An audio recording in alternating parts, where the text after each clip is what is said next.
শুধুমাত্র তোমার পকেটে দুটো জিনিস রাখবে। অর্থের জন্য চিন্তা করছো না, আর অর্থের জন্য চিন্তা করতে হবে না। তুমি অতি সহজেই অর্থ তোমার কাছে নিয়ে আসতে পারবে।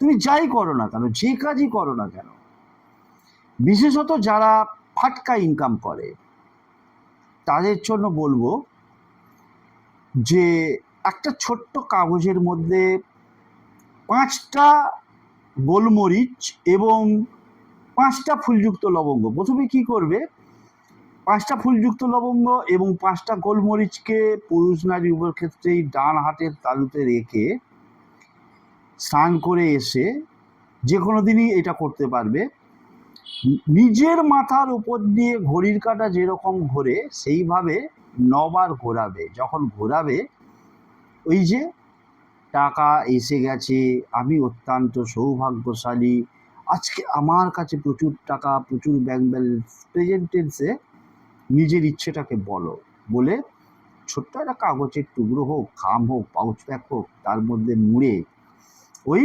গোলমরিচ এবং লবঙ্গকে তোমার পকেটে রেখে দাও। দেখো, মহিলাদের পকেট থাকে না তো, পার্সে রাখতে পারবে। টাকা টাকা টাকা, সারাক্ষণ টাকাই থাকবে তোমার ছিল।